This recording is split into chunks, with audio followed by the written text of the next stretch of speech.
Hello, my friends. I'm really excited to be here today to go through some of the articles that are in the new series that I've been writing for Unlimited Hangout, which is the Black Hand series. And this series is very important to me.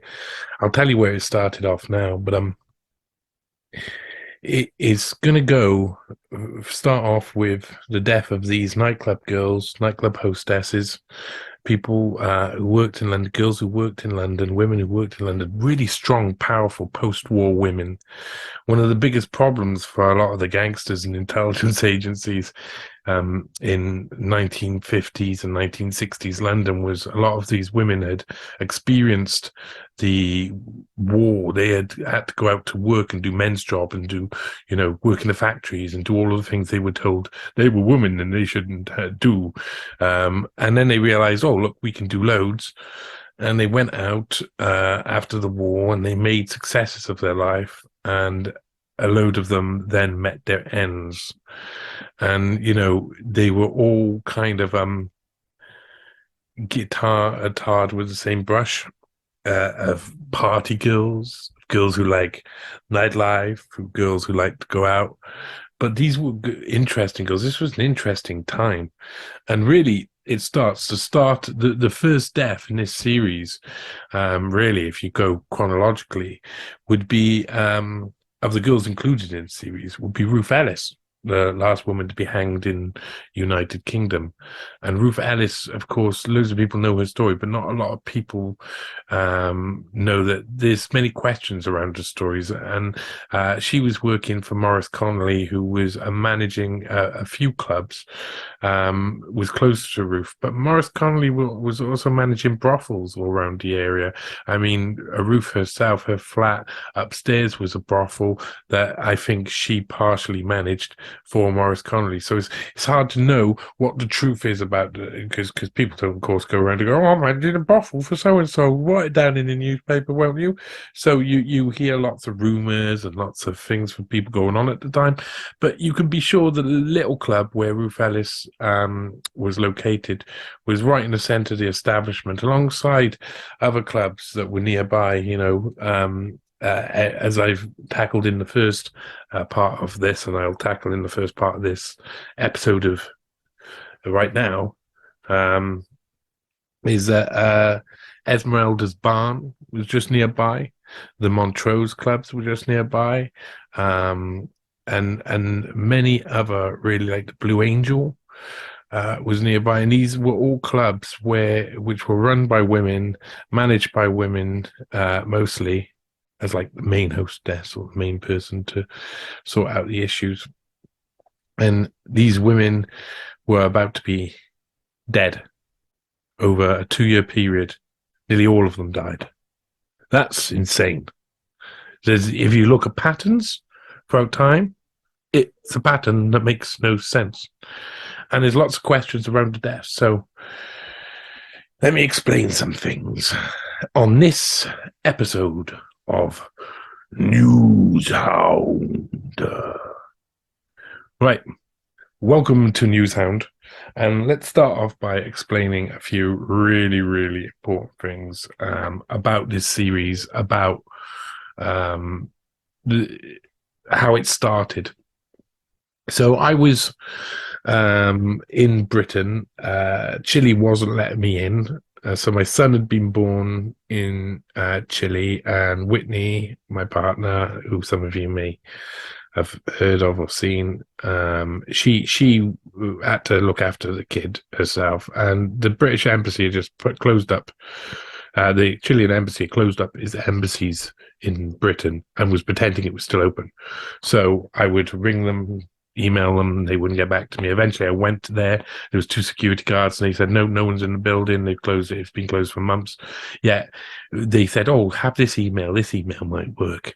And then when I contacted that email, woman got back and said, no, the embassy's been open the entire time. And it was really frustrating. It was this period of my life where I was like, I wanted to get back. I wanted to meet my son. That's what I wanted to do. And this COVID crap was getting in the way of something really basic, me meeting my son. And so I had a bit of time on my hands as I started writing off this series. And it was really frustrating because I mean, I don't know if it's the same for a lot of you, but when before I was in like a more family unit, I would sleep probably 6 hours a night. And I would be awake and wired for most of the rest of the day, getting on with stuff, doing stuff all the time. When you're in family, you've got instead maybe 4 hours you can get on with work in the day, and then you're doing school runs, you're making food, you're doing prep work, you're trying to make sure that everything's perfect in the house, then you're looking after the kids and you're doing all that stuff, so you got a lot less time. So to start off this, I had a lot of time on my hands, and Whitney contacted me, and she was just finishing writing her books, One Nation Under Blackmail, Volume 1 and 2. And there was a question, I think it came up in Volume 1, and she wanted me to check out how much the Krays were invested in Esmeralda's Barn, a nightclub, she said, in London. And did they own it or did they part own it? And so I went off for Whitney on this little hunt down a few rabbit holes, and it just opened up. Just the whole thing just opened up below me. One sentence, that's all it took to be sent down 1,000 rabbit holes, and it truly is 1,000 rabbit holes. And the first night, the night I sat down and I said, okay, I'm going to try and just check this little bit of information. It won't take me long. You know, something like checking a line like that, and getting a few sources and double checking it. Half an hour, who knows? It's not very much time. It'll be over in no time whatsoever, won't I? But no. Instead, I was like, it got me thinking, Esmeralda's Barn, why did the Krays go into Esmeralda's Barn? Esmeralda's Barn was in the West End. The Krays were East End gangsters. So obviously it was a move uphill, but that means lots. During Cold War Britain, it means more than just moving from a rubbish area of London with lots of crime, lots of vice, lots of gangs and stuff, and moving into the big area. You're moving into the area of Cold War London, where all of the people in the know are doing their drops in secret in back rooms of nightclubs. And, you know, this is one thing that I try to explain to people when I do research, is that if you want to do research, if you want to go on about and find out about a little bit of information, you can't just go back and find the bit of information you're looking for. Very simplistic, very convenient, but it won't show you the full picture. You've got to learn what's going on at the time, in the area you're in, who's in charge, what the type of people are who live in those areas, who they are, why they are, what houses they lived in, where they worked, what their family was like, what growing up was like. If you understand all of the details surrounding a person and a place and a place in time and space, then you really can find more than what most people think you can find, because suddenly you have a full picture. And it really is this, you know, we say that sentence, oh, it gives me the full picture. Once you've got a full picture of any event, you can describe it properly, and that's what we're meant to do. As journalists, we're meant to find out all of the angles of it and write them down. And this is a brilliant thing to be able to do with this, because I went off hunting down these rabbit holes, and I thought, Esmeralda's Barn, what was so special about Esmeralda's Barn? Why was it necessary for the gangsters to own it? Krays never did anything just because they could. They were very they were very precise in what they wanted to do, and during that part of their career, they were going uphill and they wanted to be famous. And I know quite a lot about the Krays from growing up in Britain and being into gangster stuff and watching many documentaries, watching the films, or reading the books, listening to gangsters from that era talk, listening to all different eyewitnesses speak about that time period in history. And it's a really interesting period in history, because the Krays were they were top notch. They were smart boys. They were clever. They were weird and freaky, and they had some indulgences that they liked to partake in, including both of them were gay. It was pretty clear. One more than the other. One was open more, didn't care what people think. The other one would kill you if you if you mentioned it. So they were very far removed in how they expressed that. But there was a lot of strange stuff that surrounded Grace. So in about 1960, I think it is, they purchased their part in Esmeralda's barn. And I discovered, well, okay, they've bought into it. Apparently, it's through a gangster called Billy Hill, who is a part owner of that. And then I thought, okay, I'll go back and I'll see a little bit more about Esmeralda's barn. So I went back to the start, to the first time that Esmeralda's barn is mentioned. There's not many times in history where a place is called Esmeralda's barn. You type it in on an archive, newspaper archive, on a search engine, you'll find something, and you'll start to go back to the beginning. And I went back to the beginning, and then I went back to before the beginning, because I discovered this really interesting woman, and I followed her life a little bit, and it was like something was calling out to me. The whole time, it was like something was calling out to me. This has been a pride of passion, as they say. This has been something where I went to bed the night that I researched that line, and I had looked around at Esmeralda's barn. I'd learned a few things, and it was about 3 o'clock in the morning by the time I finished. And for me, when I'm alone, when I haven't got kids and stuff, that's the perfect time for me to sleep. I like it. I worked nights for years. But I laid down, put my head on the pillow, and it was like I had a voice running through my head, constantly going on at me.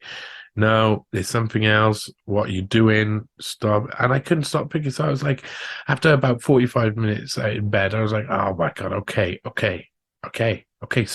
stop praying. I'll go and I'll have a quick look, see if I can find anything interesting. And interesting stuff I did find. Because I discovered Esmeralda Noel Smith died. Esmeralda Gullan, the person who created Esmeralda's barn, the person who had written the first article in the Black Hand series on, that she died, and something didn't ring right. When I looked at all of the evidence, something didn't taste right about it. And so I went, okay, let's have a little bit more of a look. Let's go a bit deeper. And I went further and further. Then I discovered that within a 2-year period, loads of nightclub girls had died. Hostesses, managers, owners, they died. So it was like where Ruth Ellis had died, had been hanged. A month later, Esmeralda Noel Smith is found dead in her flat. Or found dying in a flat, sorry. And then a year later, you've got Pamela Gales dies, and Linda Justice, who had worked alongside Ellis, had been Ruth Ellis's protege to many respects, employed when she was just 17 years old by Ruth Ellis to work in the little club.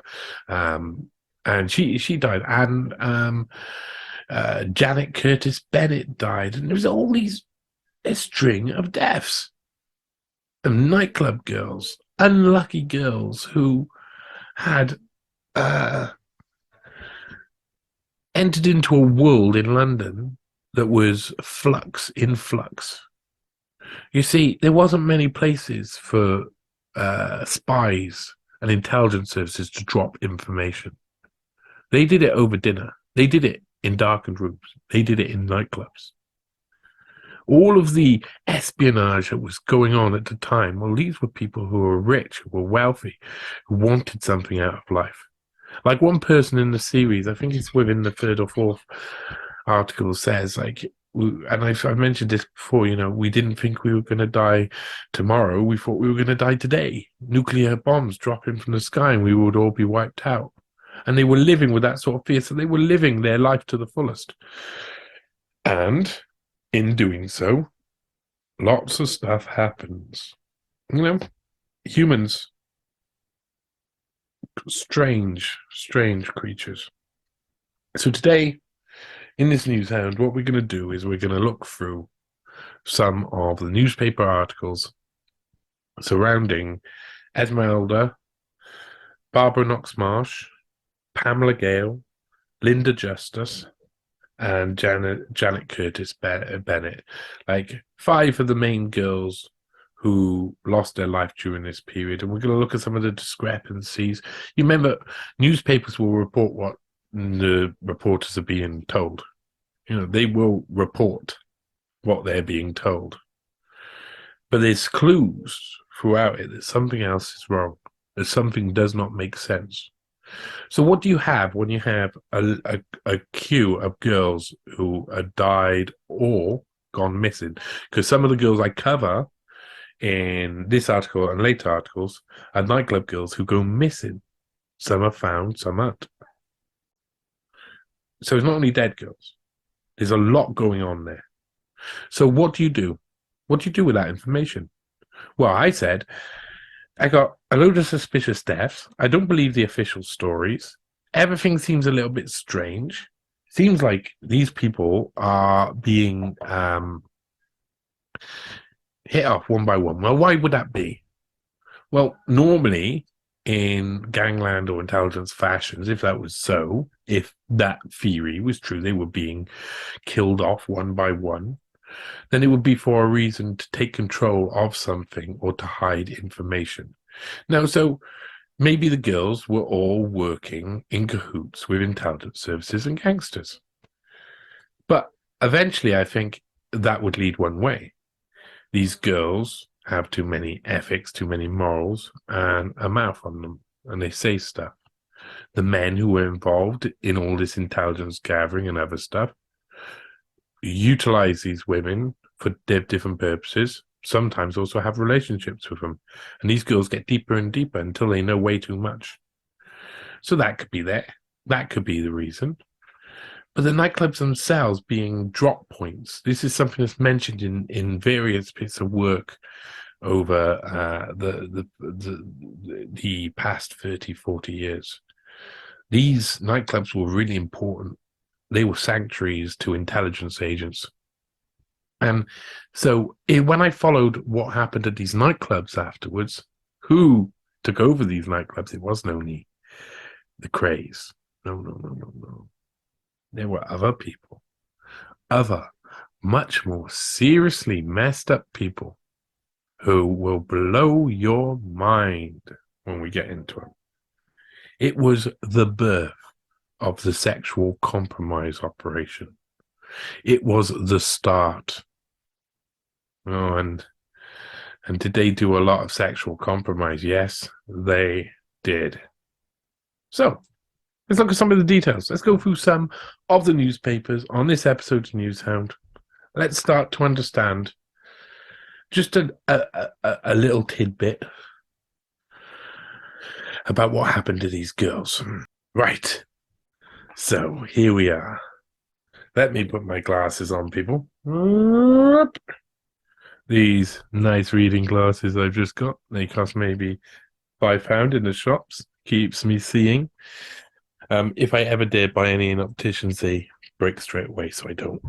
Right. We are in the Belfast Telegraph. We're starting here, and if you notice, the date is September the 30th, 1939. Yes, the people of Britain, look at this. You can see what's happening. British troops in France. World War II has begun. Heady times for everybody, you think? I think they are. And really interesting articles, propaganda pieces come up during that time. We're going to look around a little bit, shall we? Shall we look around a little bit? Ulster Woman's London Diary. This woman, actress weds. There you go. So we're going to start here.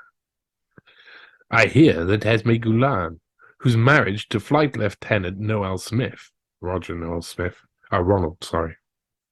Oh, I got that wrong. Ronald Noel Smith, was solemnized yesterday in Leeds. Always good to read sodomized. Has given up her stage career. She had been offered a part in autumn West End production of Juno and the Paycock, but has decided that marriage and a career are not always a happy conjunction. Old-fashioned. She has been doing war work and is a qualified ambulance driver.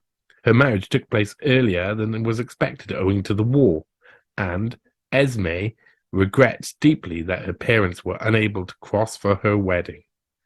To many of her friends, this paragraph may come as the first intimation of her marriage in Belfast, where she was educated and received her introduction into theatricals. Esme was very popular, and when she was not acting in London or in the provincial repertory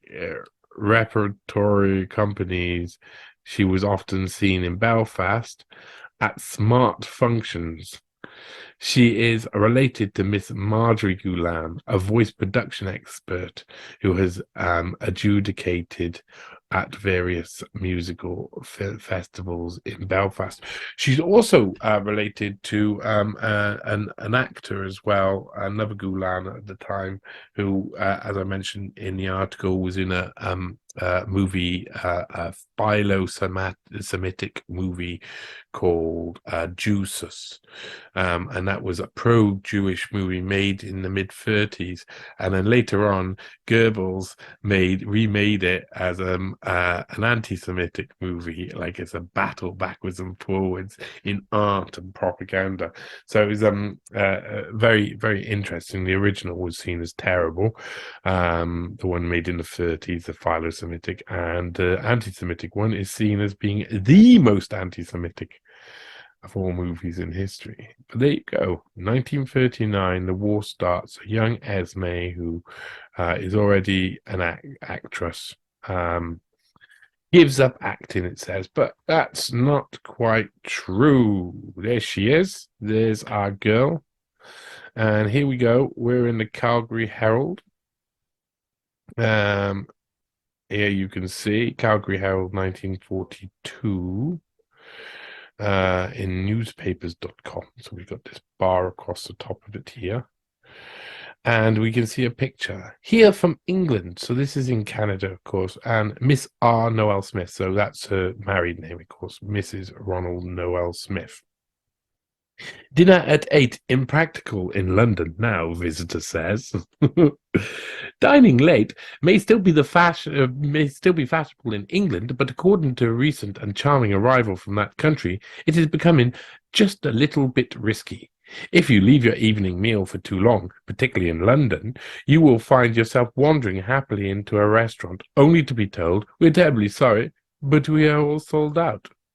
Chatting over a meal, which she gaily informed a reporter comprised about 3 days' rations, Mrs. Noel Smith, wife of Wing Commander R. Noel Smith, commanding officer of the RAF station at De Winton, said, and that De Winton's in Canada, of course, said that certainly there is not the variety in food that there was in the pre-war days, but no one is hungry. Of the parcels sent from Canada, Mrs. Noel Smith thought the donors could send things which would be far more appreciated than popular gifts of tea and cheese. "We have plenty of both, and many people do not even use their full cheese ration. In general, she thinks that things that last are best. A pot of jam, marmalade, or honey, for instance, provides a long series of little treats. Chocolate and cigarettes are also most acceptable." Attractive girl with golden pink skin, gold brown wavy hair, and a wide set blue eyes. Mrs. Noel Smith could face a shortage of cosmetics with perfect impunity. But she assured the reporter that lipstick, powder, and face creams have become very precious commodities. Well up on the list, too, are rat tail combs, brushes, Well, that's racial combs, rat tail combs, brushes, lingerie, silk stockings, and the inexpensive little rayon frocks shown in Calgary stores. The reporter would never have imagined that Mrs. Noel Smith loves a game of chess, but would have guessed that she wanted to act since the earliest years and that she had achieved her ambition. Her career began when a young girl born in Belfast interviewed the manager of the Gate Theatre in Dublin and insisted that he hear her in a piece that I have learned up. Full of declaiming and tears, for the teenage actress at the time fancied herself as a great tragedian. The piece, nevertheless, won her juvenile lead in Ashley Jukes' The Man with a Load of Mischief, and other parts in the Abbey Theatre.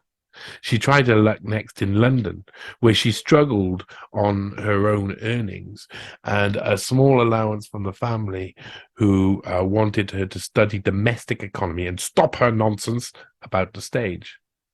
But Esme Gullan, as she was then, was determined on an acting career. Other members of her family had followed similar pursuits. Her cousin, Marjorie Gullan, well known in Canada, where she toured lecturing on The Voice, was director of the School of Speech in London. And the other cousin, Campbell Gullan, was the producer of many well-known West End plays, also an actor. She kept on with interludes for professional dance and for studying at Guildhall School of Music. So she went to Guildhall. Special forte. When she had been playing in the repertory at Folkestone, Manchester, and Leeds for some times, she discovered that her special forte was Irish parts, and it was as a Colleen that she played the leading role in the Irish players, with the Irish players in Moonshine at the Ambassador Theatre in London. She did her Irish roles later for the BBC and for films, but always concentrated on a legitimate stage, and was eventually offered the Widow Mike's part in Synge's classic, The Playboy of the Western World, at the Duchess Theatre in the West End. She admits that it was a thrilling prospect, but before she received an offer, she had decided to exchange her theatrical wardrobe for trousseau. She doesn't care now if I ever see a stage again. She doesn't care if she ever sees a stage again. This surely, but still like to do little work in the radio sometime. I think the wireless is really thrilling. Perhaps someday I might read some poems or something on air. Back to my reciting, she smiled. Now, this is very interesting. For me, I find this very interesting because here you go. Dinner to date in practical, says Noel Smith. And it's very interesting because what you got here, and it's very important to see, is Esmeralda Noel Smith, currently in the 40s, going to see her husband in Canada and doing a little propaganda piece about what they need in London. You know, she's the wife of the local RAF commander, De Winton. Why not? She explains what people need more of, and they give her some fantastic. Oh, she can't play. Surprising to see her play chess, but she likes all of these pretty things, doesn't she? And look, she's in the stage, and she, like the other article said, that she was sad that her parents couldn't come to visit. Dad was a big guy in the civil projects in Belfast, and as she mentioned there, they wanted her to stop acting, and that's something that they had said to her, and she had refused, and that caused problems, and she had run away from home when she was about 16, 17, to go to London to become an actress. So I don't think she had the best relationship with her father, and I think that was said just because she felt aware of it. I don't think that she had a very close relationship with her dad, at least, but other members of the family she was close to. I know this from my other research. She was close to her cousins, and some of them lived around the place. She had a fair few extended members of the family. And here she is. So what date is this? Let's check. This is Belfast Telegraph, Friday, October something. Can't quite see because this is in the way. October 29th, 1954. Why not? And there she is. There she is. Esmeralda, my girl Esme. A London correspondent writes about the careers of a sizzling personality. Let me take a drink. But Belfast, this is where she was from. The people at Belfast were seemed very proud. And we'll talk about more now. Anyway, this might be called a success story, or at least a story of success in the making. The heroine, blonde, petite Belfast woman with sizzling vivacity, Mrs. Esme Noel Smith, better known as to her friends in Ireland as Esme Gullan. Now, by this point, she's divorced. She's divorced from Ronald Noel Smith, and she goes by the name Esme Gullan at home, and she's still going by the name, but most people know her as Esme Noel Smith. So it's interchangeable. Sometimes they'll call Esme Noel Smith, sometimes they'll call Esme Gullan. Esme's father, Mr. Hector F. Gullan, was assistant city surveyor in Belfast. Her brother, Mr. Archie Gullan, Queen's University honours graduate. Queen's University probably means Queen's University in Dublin, is chief superintendent director of the works at the Air Ministry. That's quite big, of work. So he's chief superintendent director of work. So she's got military people in her family as well. Esme, who went to Ashley House School, turned to the stage in her teens and played in the Gayton Abbey theatres in Dublin before getting a West End part in 1938 as juvenile lead in Moonshine at the Ambassador Theatre. Repertory and ENSA work followed. So ENSA is the Armed Services Entertainment Branch, Entertainment National Services Association, something along those lines. So they're the guys who used to go and cheer up the troops who were off and away and having a hard time, and wherever they were based, they'd send the ENSA people. So the ENSA people would fly out there and they'd do a load of their comedy sketches, and people would go, "Oh, I've had a great time. Let's go home now and smoke out the pipe," or whatever they used to do back then. So when she said before, "I don't care if I act in," well, two members of ENSA came to her and said, "Well, we want you to," Basil Dean, I think, was one of them. "We want you to be part of ENSA." And she was like, "Yes," straight away, because she loved it. She loved being around it. Whether she was the top of the bill, she didn't seem to care. She had a lot of humility and she liked to be around it. She liked to be involved. So ENSA work followed and marriage. And after the war, she started a career number two as an interior decorator. This is a really important point for when you read the third and fourth in the series. The main guy that revolves around, Horace Dibbin, is also rumored to be an interior decorator after the war at times, just on a couple of different articles. And I wonder if they actually worked alongside each other or crossed over that way, and that she knew him. I think she would have known Horace Dibbin because everybody on the nightclub scenes knew Horace Dibbin during this time, especially if you're hanging out with the aristocracy. Taking over big empty London houses and converting them into tasteful modern flats for which there was brisk demand. Career number 3 followed, with 3 partners, one of whom was Elspeth March, Stuart Granger's ex-wife.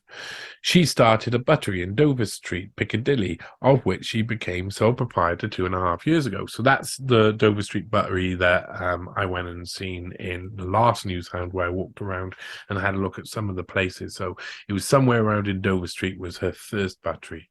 Its atmosphere is redolent of a Dickensian coaching house with candlelight and heavy oak beams of heavy oak beams, and being fully licensed till midnight, it caters largely for theatre goers. And Mrs. Noel Smith bears her Belfast friends in mind by seeing that good brand of Irish whiskey is stocked. Cozy Club, full of energy, she has now extended her field of operations. 2 little news cottages in Belgravia she has converted into the Cozy Club, the Montrose, which has probably the smallest dance floor in London and an oyster bar decorated with seashells. There I was as well. So that at the end of the last NEWSHOUND, I was within that area where the Montrose Club would be by the 2 news cottages. I think I knew which ones they were. And it didn't seem like a place where you'd find nightclubs. It didn't seem like a place where there was going to be loads of busy action and stuff and lots of nightlife. Really quiet around there, really quiet. So these were really strange places. It's a different time as well. The club is opening for meals next week when she is giving a party for Miss Joyce Adams, the film actress who has just made a remarkable recovery from polio.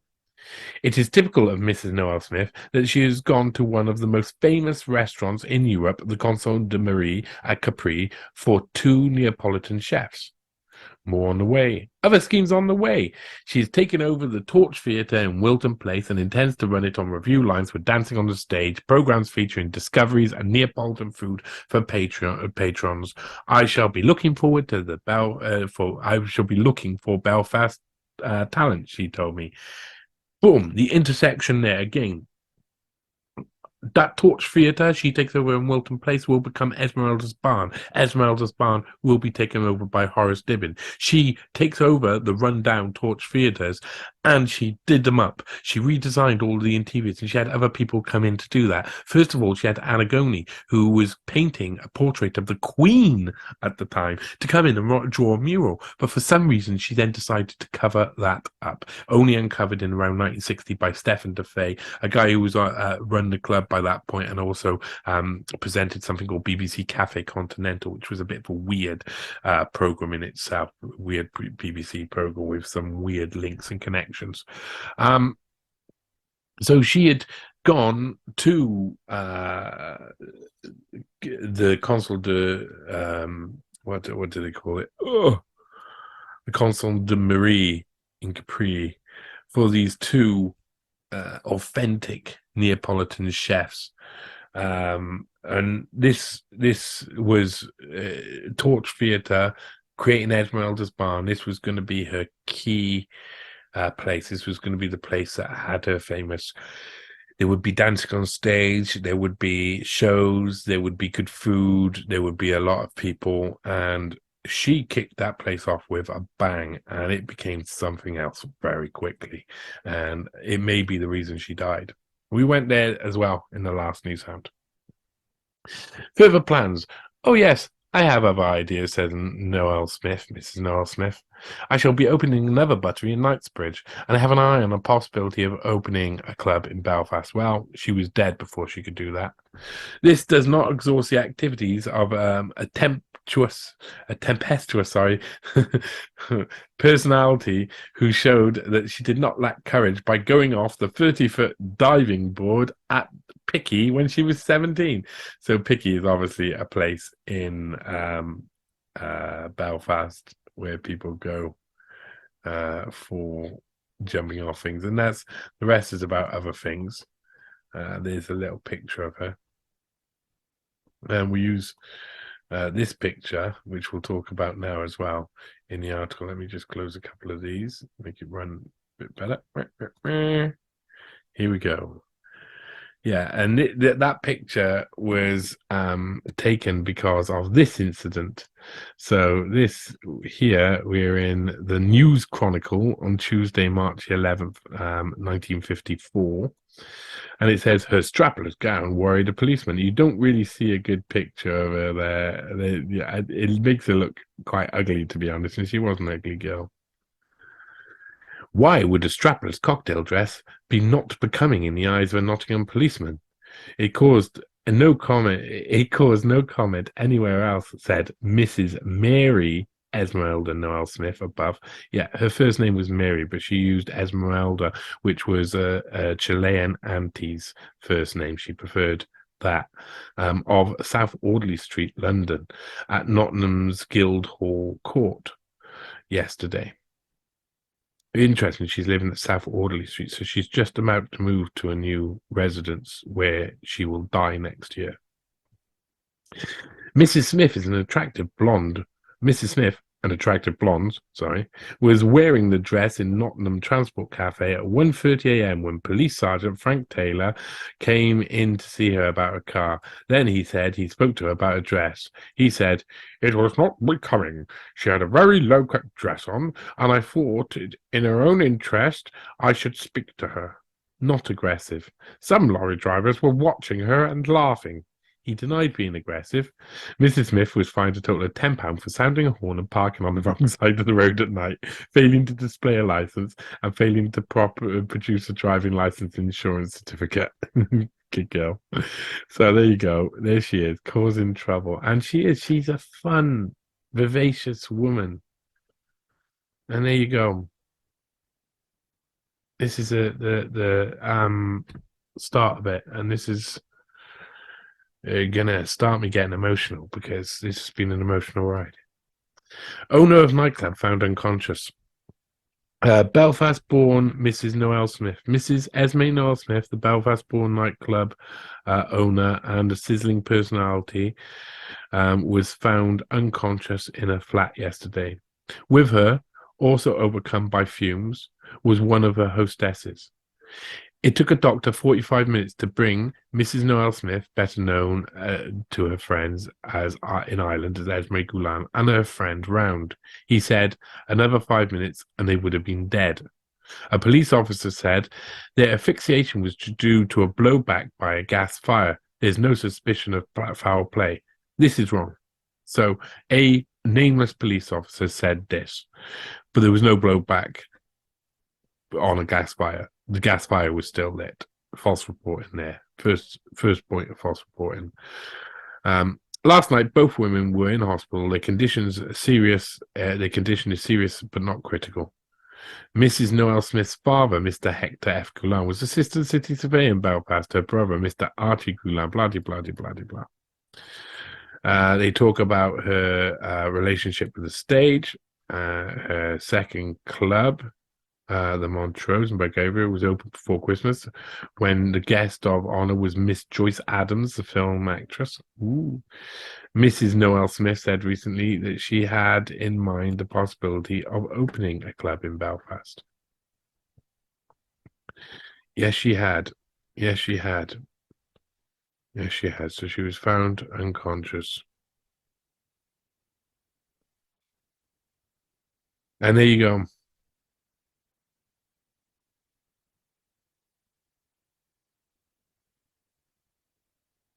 There she is. That's in Capri, possibly in the Consul de Marie, where she's recruiting some Italian chefs, having a great deal of fun. Got her strapless dress on, being riotous as always. And there she is again. Very strange for me because I mean, I'm living in Chile, and her father's supposedly a Welshman probably from Chile, and her mother's a Chilean. So it seems that it seems like an extra connection for me there as well.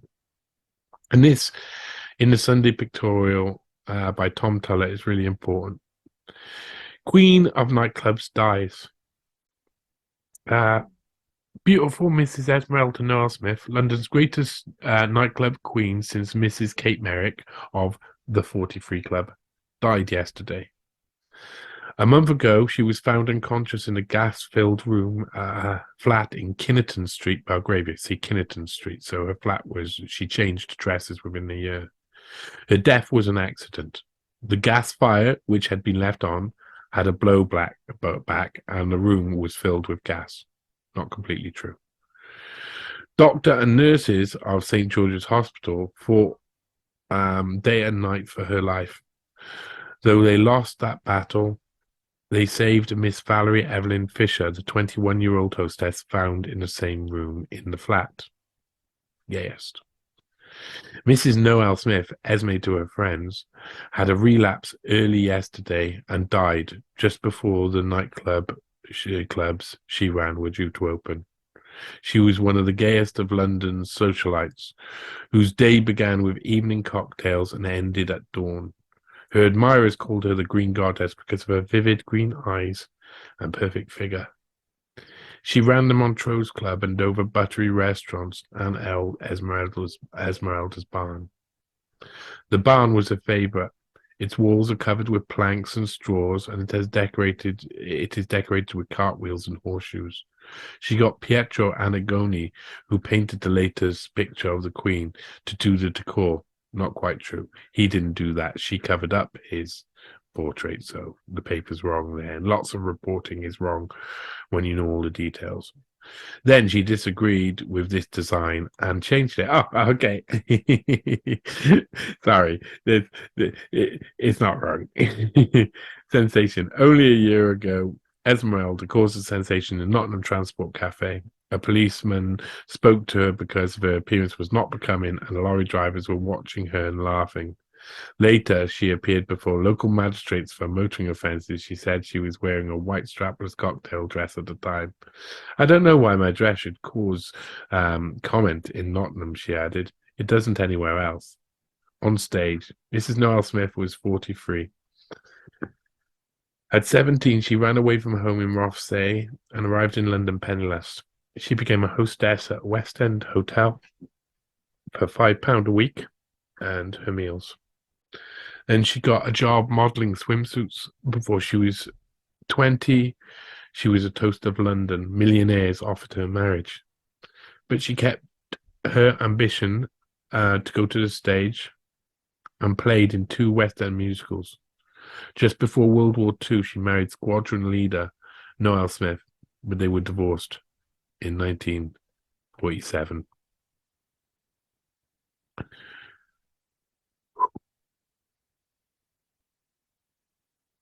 There you go. The Queen of Nightclubs dies. That's, here it says, this is a local, so this is the Belfast Telegraph, and here it says, plan to open nightclubs here. Belfast-born hostess dies. Mrs. Noel Smith, the London nightclub owner who died in hospital Saturday, had planned to open a club in Belfast where she was born 43 years ago. And they talk about the same thing. They talk about some of her lives. They talk about her father. So here we are for the second part. This is going to be looking at the Black Hand Part 2 articles, some of them. And we start off with the Daily Mirror, October 11th, 1951. So 4 years before Esmeralda Gullan dies, 5 years before this young lady dies. A Cert Loser Until an Angel Backed It by Alan Fairclough. Barbara Knox Marsh, 23, paid £1,000 for the privilege of becoming an angel. The little bit of heaven she got was cheap at the price. 3 months ago, she went to London's Comedy Theatre, paid over her £1,000, and became the backer, known to actors as the angel of the play My Wife's Lodger. Sorry. There was hardly a critic who gave this farce a chance in 1,000 of success. The actors were mostly provincial types, being given their first West End chances by author-leading man Dominic Roche. Certainly, the next 3 months were not heavenly for Barbara or for the other backers. One had sold his car to raise funds. Night after night, Dominic Roche would say, well, we're dead broke, but we'll come out on top. Night after night, he and Barbara, with their fingers crossed, would count their audiences. This week came a little bit of heaven. The film rights of the play that everybody scoffed at have been sold. So, there you go. Bought and sold. Sorry about that. There's a gypsy baby. Gypsy baby, no, gypsy baby. But that was one of the first mentions of Barbara Knox Marsh. Now, her name isn't actually Barbara Knox Marsh. Her real name is Barbara Littler.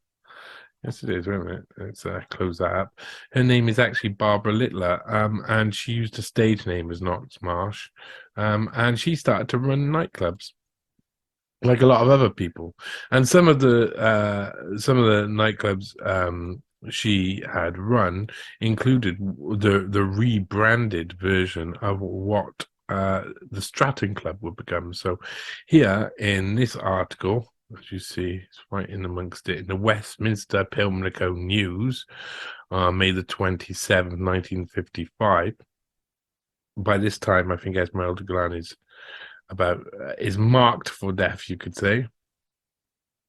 And it says that the Stratton Club Limited of Gray's Inn Square, Holborn, was at Bow Street, fined a total of £2 and ordered to pay 25 guineas costs for selling intoxicating liquor during other than permitted hours, without and for selling without a license at the Stratton Club, Berkeley Street, Mayfair. So as you see, they're guilty, but this Stratton Club is mentioned again, I believe, but is now by a different name, because later on a club manager gets fined. So this is 1956. Esmeralda's definitely dead by this time, and it won't be long before Barbara Knox Marsh is dead. The club manager fined £10, and this is the same club. With two other men, Cyril Phillips of Cavendish Avenue, Sevenoaks, pleaded not guilty at Bow Street Court on Wednesday. Last week to summons for selling liquor without a license at the Blue Angel Club, Berkeley Street, Mayfair, London. This is where Barbara Knox Marsh is now. She's not mentioned on this, but she's part of it still at this time. The day before she died, she sells the club. Tell me what that's about. Mr. R.E.T., I think that's now, R.E.T. Birch, prosecuting, explained that the Stratton Club at Berkeley Street had been struck off last December. Yes, it has. In the previous article that I was showing, it had been struck off last December when Chief Inspector Edmund King went there to return some property. He found the place open and being run as the Blue Angel Club. People were dancing and others were drinking at the bar. Phillips then said he was in charge as manager. So he was fined £10. He was said he was in charge, but the owners included Barbara Knox Marsh. And it wouldn't be long before, there you go, May 14th, only a week or so after that was published, the Daily Mirror publishes this article: Nightclub girl found dying. Another one. Oh, it's a bit strange, isn't it? Well, it's only two. A beautiful nightclub girl, Barbara Knox Marsh, 28, was found unconscious in a flat in Baker Street, London, at the weekend. She died later in St. Mary's Hospital, Paddington. Now, in the Votley files, or the Votley papers, I can't remember what the book's called, by Laura Pizzacchini, she states that Esmeralda Noel Smith was found unconscious and dying of gas poisoning in her Baker Street flat in London, in the Baker Street flat of her accountant. And she was referring to Barbara Knox Marsh. She mixes that up by accident, probably. Makes no difference. It's not hard to confirm. Barbara Knox Marsh was found unconscious in a flat, and it wasn't her flat. She died later at St. Mary's Hospital, Paddington. Detectives believe her death was due to an overdose of sleeping drugs. Soon after 5:30 a.m. on Saturday, the police were called to the flat by a man friend of Miss Knox Marsh. This is whose flat it was. McBurney, I think his name is. It was he who found her. She was sitting in a chair wearing a black evening gown. Detectives took away a bottle which had contained tablets of a sleeping drug. Recently, a doctor had been treating Miss Knox Marsh for stomach trouble. Friends of the dead girl told detectives that she attempted to take her life about 2 years ago. There's no suspicion of foul play. Is there no suspicion of foul play? Massive. This is the announcement that she was found dying. And then it goes on to say she's dead. It's not she was found dying. It should be nightclub girl dead. But she was found dying and then she died. But they found unconscious. She died later. And so shouldn't it be nightclub girl died? Why would they be changing this? And what about this article? This is a really strange one. You'll discover this from putting all the information again.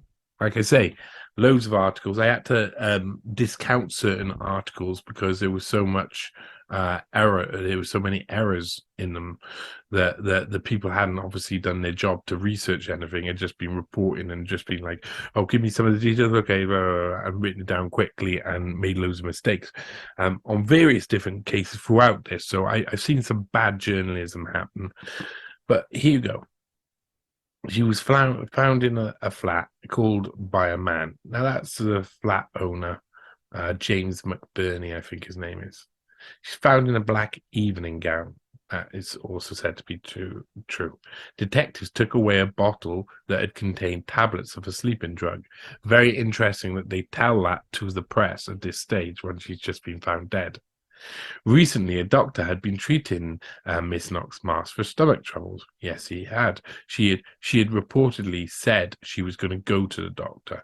There's no evidence that she went to the doctor, but she had a bit of stomach pain. She should go to the doctor, she thought. Friends of the dead girls told detectives that she attempted to take her life about 2 years ago.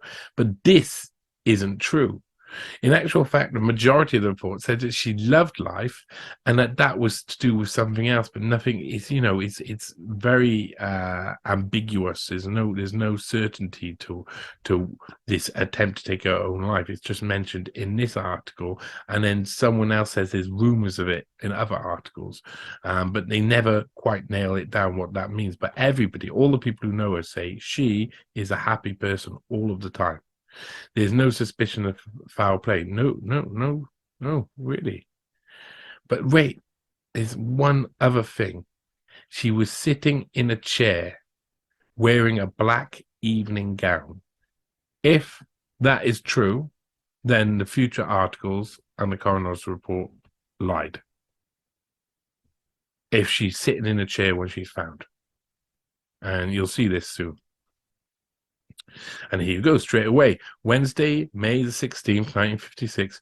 Woman who loved life dies. We're in the Evening Express. Died accidentally. I've already stated it. A 28-year-old woman who was stated by a friend to have loved life died accidentally from a dose of Seconal. The St. Pancras, London coroner decided today. How they always separated today. Never understand why they do that. The coroner said that she was overcome by the amount of drugs that she took, coupled with respiratory embarrassment caused by a standard lamp falling on her. Okay, so what is it? First of all, they say, oh, it's the drugs. Drugs and the standard lamp falling on her. Soon it will extend. And you'll discover the drugs wasn't enough to kill her. The amount of drugs wasn't enough to kill her. And the standard lamp wasn't enough to kill her. This is a bizarre story and only gets more and more bizarre. The woman, Miss Barbara Knox Marsh, was found dead early on Saturday in the sitting room of a Baker Street London flat. She had been the director of a Berkeley Street club, but had recently contracted out of it the day before she died. The coroner stated that nothing Miss Knox Marsh's doctors had given her recently was connected with Seconal. So they're saying she took it of her own accord. Fell out of a chair. Get ready for this. She had taken not necessarily a fatal dose, but which may have produced a stuperized condition in which she fell out of a chair. Okay, so she's found sitting in the chair. According to this, she took Seconal, not enough to kill her, but enough to leave her stuperized and falling out of the chair she's found in. He added, there's no sort of evidence before me to justify a verdict of suicide or anything of that kind. She was in no financial or other difficulties. She had no reason for suicide. Indeed, life up to now for her had been one of excitement and pleasure rather than depression and eventual suicide. Now, the previous article made it sound like she was ready for suicide, but not so. Lots of people say this about her in many different articles. A verdict of accidental death was recorded. Miss Noreen Lewis, Tony Hatch Lane, Muswell Hill, told the coroner, "I do not think she would ever attempt to take her own life. She loved life too much." That's extremely interesting. But on a previous occasion, Miss Knox Marsh was reported to have attempted to gas herself. Yes. Of that incident, Miss Lewis said, "She was a girl who was inclined to dramatize. I am sure she did it thinking someone would come in at the last minute to save her." That's a really interesting statement. But she didn't gas herself, did she? She didn't. And there's a rumor of it reported that she had attempted to gas herself. And Miss Noreen Lewis is really interesting. I've actually been in contact with her daughter, Miss Noreen Lewis, one of Miss Noreen, I think, or granddaughter, might be a granddaughter. But it's really interesting. I went back through a little bit of Noreen Lewis's life as well and discovered her, I think it was before the war. She has a few kids, and at one point I don't know, she's got issues and she goes in and she shoplifts from a place and gets caught and then goes to court and apologizes. And the husband comes and says, "Oh, she's been under a lot of stress, governor. She didn't mean it. She's just being silly." She's like, "I don't know why I did it." And then and she's fined a little bit of money, I think, on that occasion. So I'm not saying that she's not to be believed. I believe her most of the time, but she's there's too close to conflicting statements. I do not think she would ever attempt to take her own life.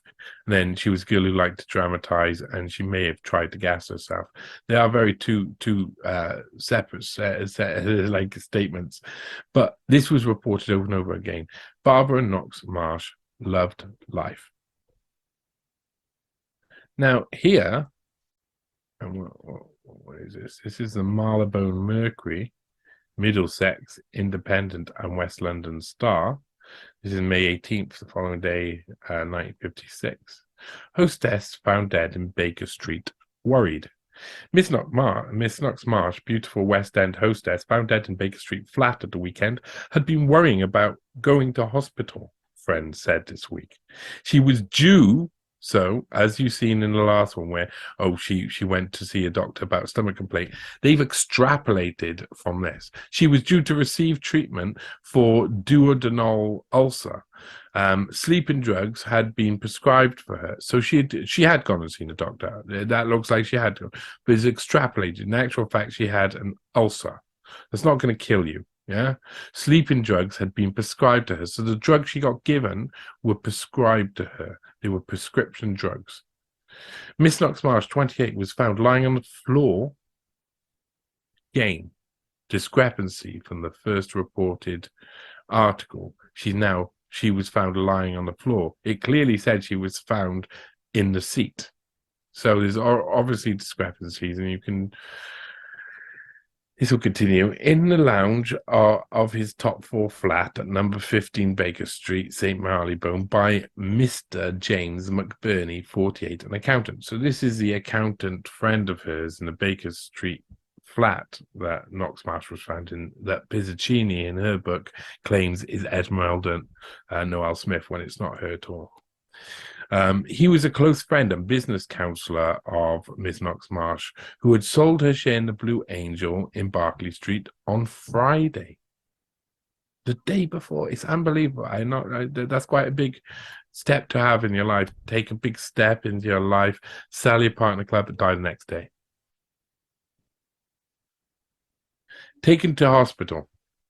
Mr. McBurney found her at 5 a.m. on Saturday. She was taken to an ambulance by ambulance to St. Mary's Hospital, Paddington, where she was certified dead. Police discovered that she had left the Blue Angel between 1 a.m. and 1:15 a.m. on Saturday after having a few drinks with members. She had let herself into McBurney's flat with a key he had given her. Miss Knox Marsh, who was well known in the West End club circles, had a flat of her own in Southwold Mansions, Widley Road, Maida Vale. She had been friendly with Mrs. Esme Noel Smith, Knightsbridge club owner, found gassed last year, and also Linda Justice, club hostess, who died from too many sleeping tablets on May 5th. So a week and a half before. Linda Justice, Esmeralda Smith, Noel Smith, these were all in the same circles. So no longer are you talking about these nightclub girls who died, who are not connected. You're talking they're all connected. What's the chances that a load of nightclub girls would suddenly die accidentally, loads of them, in a very small area, and they also all knew each other? What's the chances? I'm not sure what the answer is to that, but I'm not sure if I think I do know the answer. Here you go. Herald report, the girl who loved life too much. That's what the main reports say for Barbara Knox Marsh. She loved life too much. Did she commit suicide? Probably not. Dancing in Mayfair, music at midnight, drinks at dawn. The day was not long enough for Barbara Knox Marsh. She loved bright lights and people. That is why she opened the Blue Angel, a club in Mayfair's Berkeley Street, and spent most of her time there.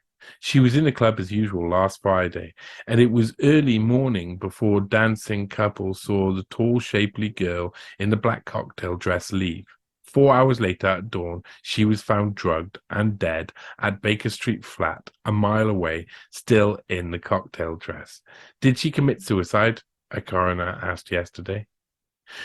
Interesting. That's another thing. Okay, it wasn't only the day before. She had sold up her stake in the club hours before. What is happening? Okay, happy. No, her friends answered. Barbara loved life, perhaps too much. The coroner agreed it was an accident, he recorded afterwards. Blonde, Mrs. Noreen Lewis, girl's aunt of Colney Hatch Lane, Muswell Hill, said she was a girl inclined to dramatise. I'm sure she did it, thinking someone would come in at the last minute to save her. Now they haven't said that, but that's about any gas or anything from a previous occasion. They've just misquoted her, and it fits a narrative, so they've just stuck it in. Mr. Maxetti, catering manager of the Blue Angel, said she was always happy. She wanted to stay up all night, play the gramophone, talk to people, and drink. Now, really interesting. Maxetti, who's the catering manager at this time of the Blue Angel and later becomes the main manager of the Blue Angel by the early 60s. And Blue Angel has got quite a reputation. It's quite a dance club. It's quite an attraction by that time. Now, Maxetti comes from a family of Sephardic Jews, Iraqi Sephardic Jews, 4 siblings who came over with their very rich parents. When they were very young. I think Max was maybe 4 years old when his parents moved from Iraq to Britain. And his brother, one of his brothers, was Stanley Setti, and probably 7-8 years before this, I think it is, Stanley Setti's body was found with his head chopped off, his torso removed from his leg. So he was in 3 parts in bags, washed up on the shore. His torso included his hands handcuffed or tied behind his back, and his legs separately. In 3 separate containers, they washed up ashore, and a manhunt began, and eventually they arrested a guy. And that's an extremely interesting story, one that has been misreported over and over again, and I may have to write up at one point, just because I think the story will be lost to history if someone like me doesn't do something about that. And it's a really important story in history. The Setti brothers are really interesting. Now, it was well known that Stanley Setti, Max Setti's brother, used to walk around. They used to run a garage together in the 30s, and Stanley Setti used to walk around with thousands of pounds in his pocket. This is in the 50s. Thousands of pounds is like a lot. He was a money lender. He was a shark. It was rumors that he used to smuggle guns out using cars bought on the European continent back into Iraq and the Middle East. So he had, and that includes Israel and the like. He that's an interesting family, and the Settis, really interesting family. Really interesting that Max Setti comes up here. I was really surprised when I found it was Max Setti, because I'd already that Max Setti was Stanley Setti's brother, because I'd already gone and researched Stanley Setti after reading an article which turned out to be erroneous about his body being washed up. We'll talk about that another time. Mr. James McBurney, with whom Miss Marsh had been staying in Baker Street, said, "I found her in the flat. She was on the floor. Apparently she had slumped out of the chair, and a standard lamp with its flex across her throat had fallen over." Okay, right. Pathologist Dr. Francis Camp said the amount of drugs she had taken was not necessarily a lethal dose. Right, so the Seconal wasn't necessarily a lethal dose. The fall and the lamp flex might have affected her breathing. Affected. The Blue Angel was quiet last night about the hostess. Hopefully, I've got another one saved up here. Let's see. Yeah. This is really, I think this is a really important one.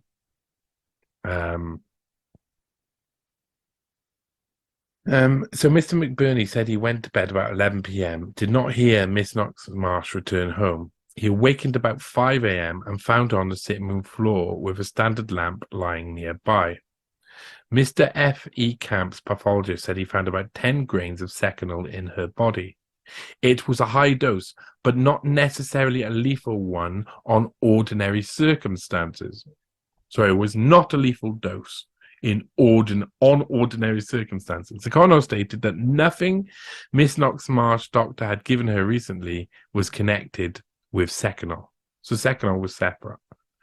She had taken not necessarily a fatal dose, but one which may have produced a stuperized condition in which she fell out of her chair. Okay, so she falls out of her chair in this stuperized condition. He added, "There's no sort of evidence before me to justify suicide or anything of that kind." Okay, so it's not that article.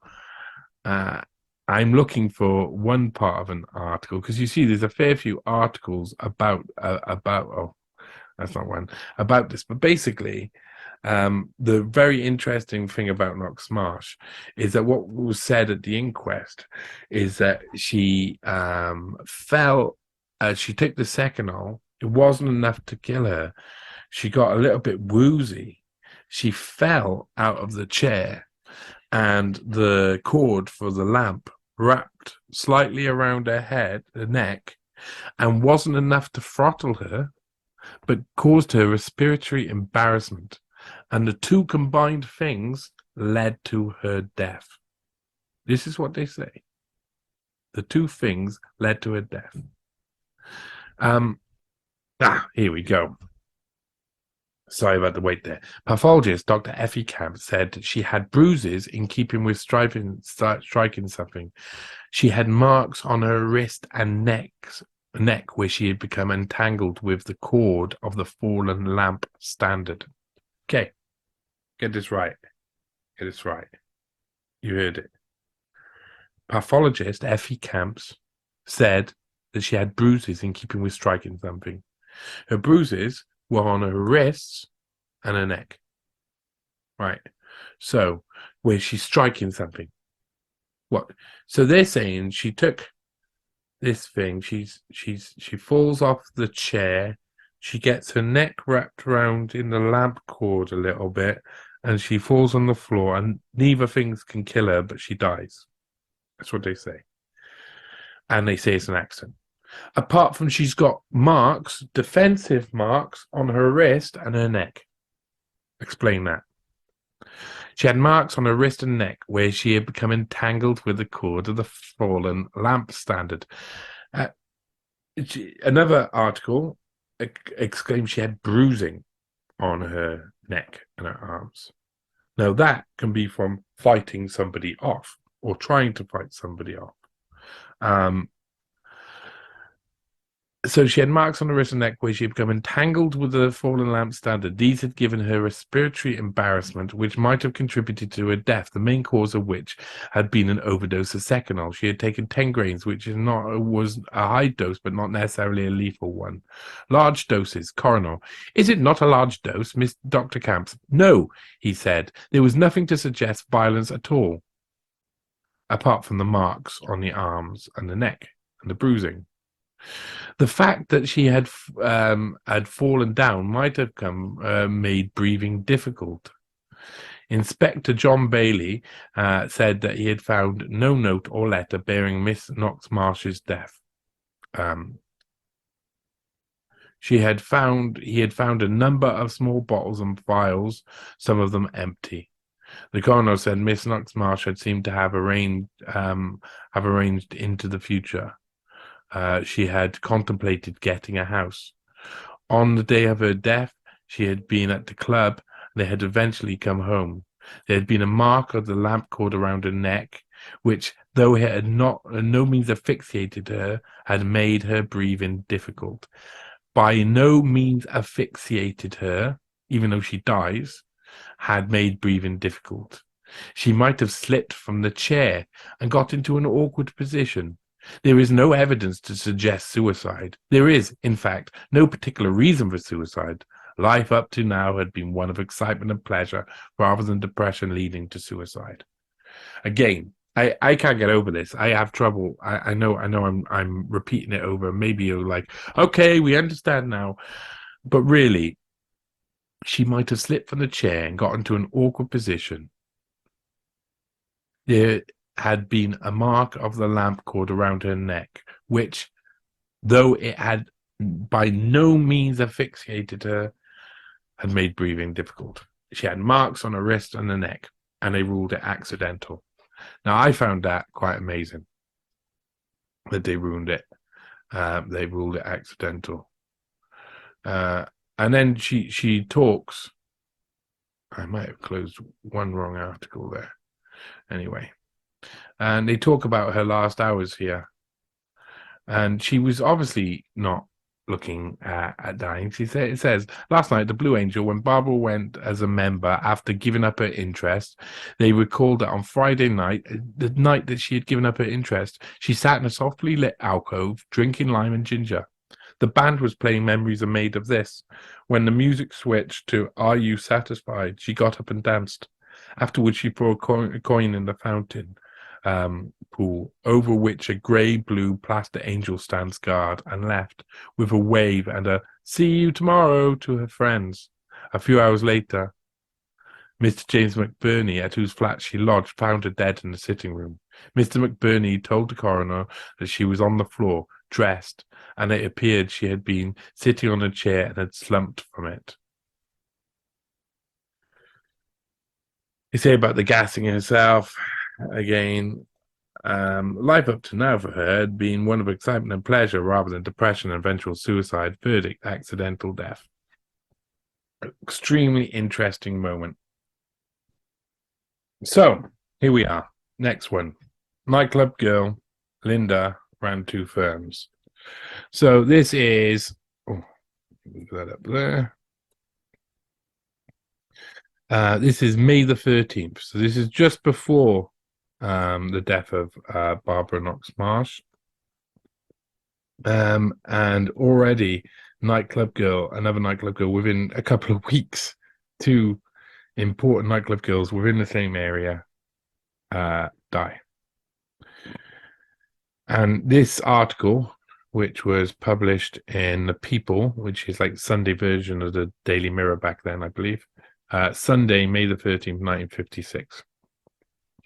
What was the secret that caused ash blonde Linda Justice, 25-year-old nightclub hostess, whom Ruth Ellis introduced to the bright lights of London, to kill herself with an overdose of sleeping tablets.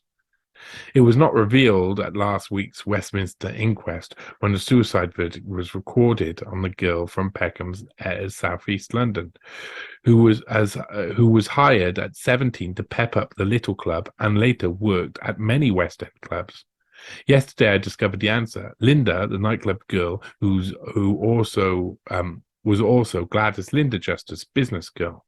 She was the registered proprietor of 2 trading companies, and just before her death, she faced liabilities of £1,000.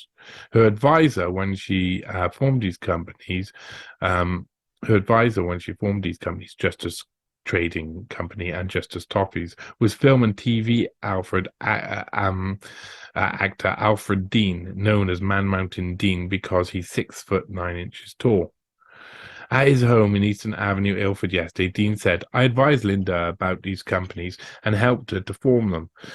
From a filing cabinet in his front parlour, Mr. Dean drew a wad of business correspondence. In the business names register kept at Bush House, London, the address of Linda Justice Company was given as 395 Oxford Street. This is the address of Gilbert Court, a block of service flatlets where Ruth Ellis once lived. Creditors were pressing Linda shortly before she died, and a court action had been set down for hearing. In reporting the death of Linda Justice last week, Mrs. Kathleen Rhodes of Cranberry Gardens, Kensington, was referred to as a friend. In fact, Mrs. Rhodes had not met Miss Justice until a few weeks ago, and knew her only through letting her a room in Cranberry Gardens. That's an interesting one, isn't it? One of the people reporting her death did not actually was recorded as a friend, but wasn't actually a friend. But this is Linda Justice, and Linda Justice was introduced to the nightclub scene by the last woman to be hanged in Britain, Ruth Ellis, and she run a little club and other things. She had 2 trading companies. They were registered in the same place that Ellis used to live, so she obviously still had links with them, and apparently she had lots of debts, and then she was found OD'd. Yes, she was. And here's a picture of her looking good. That hat, what can you say? You can see she's a bit of a girl, isn't she? Girl who took Ruth Ellis's job is dead. Oh. Police said yesterday that the death of a 25-year-old model, Linda Justice, above in a South Kensington bed sitting room on Friday night was due to natural causes. Natural causes? Linda, who was found fully clothed lying on her bed, was a friend of Ruth Ellis. She took over Ellis's job as manageress of Little Club, Knightsbridge, when Ellis was arrested for murder of her partner, lover. I think that's probably lover, David Blakely. Well, that's interesting. They kind of like smudges out some of the bottom lines there, but you can definitely see Linda Justice there. And so here we go. What's this? This is the People newspaper again. This is Sunday, May the 6th, 1956. And there at the side, Man City, I think that is, winning. I'm not sure. Whatever, I don't like that. She talked of doing a Ruth Ellis. Good time girl in Death Riddle. Ash blonde Linda Justice, a girl from Peckham who blonde murderess Ruth Ellis introduced to London's bright lights, had paid the penalty of a gay life at 25. In the darkened bedroom at a friend's flat, Linda was found lying fully clothed yesterday. She was dead. So they blame it on her, like has paid the penalty of the gay life. She died because she was living good life, like Ruth Ellis, that murderer, that blonde murderess, was like. So they're hating on these women as well. They don't have many friends when they pass. It's really sad. Why did she die? No one knows. A post-mortem will be held. The police think she died from natural causes. But a friend said yesterday she had been very depressed and drinking heavily. She had a violent row with a man she loved. For a time, she talked about doing a Ruth Ellis. Then she quieted down and found her comfort in the glass. Perhaps that brought to the end. Now, notice they don't mention the friend who said this. The friend who says this convenient sentence. She'd been very depressed and drinking heavily. She had a violent row with a man she loved. For a time, she was talking about doing a Ruth Ellis. Oh, spiced up a story. How nicely you've done that, just with some random unnamed source. Then she quieted down and found her comfort in a glass. Perhaps that brought the end. That's what they said, is it? Oh, she quieted down and found her comfort in the glass. That's what people say. Anyway, Linda was a mousy-haired elementary schoolgirl when she left her home in Peck and back streets to seek excitement along the bright lights. She was 17 when Ruth Ellis spotted her. Ruth saw the gaiety and the vivaciousness, the possibilities. She hired Linda to pep up life at the little club in Knightsbridge. Now, multiple places say pep up life. I wonder where they got that from. Men about town. Linda became an ash blonde, eager for excitement, eager to excite. Her escorts were the most eligible of the men about town. The most eligible. One was a well-known band leader, but away from the club, her life was a secret. The address of her luxury Westminster flat she kept to herself. Her Belgravia phone number was not listed in a directory. Linda soon moved from the little club. She went to the other clubs in the West End, many clubs. She learned to drink, and she began to drink heavily. Her friends talked about it. She can't keep it in. She can't keep it up, they said. Linda was silent. Now, who's the friends? This all seems like it could be made up. 3 months ago, she stopped work. 3 weeks ago, she suddenly vanished from the early morning clubs. She went to her friend, Mrs. Kathleen Rhodes, who has a flat in Cranley Gardens, Kensington, and asked, "Can I stay here?" Linda was no longer gay. She rarely left the flat. She seemed very lonely, said Mr. Harold Flavel, who lived opposite. If you passed the place at any hour of the day, you would hear gramophone records being played. Linda had forgotten the bright lights, but not the music. Her friend, Mrs. Rhodes, found her yesterday. The police took away the empty spirit bottles lying beside her. They paint a really dark and unhappy picture with basically zero evidence.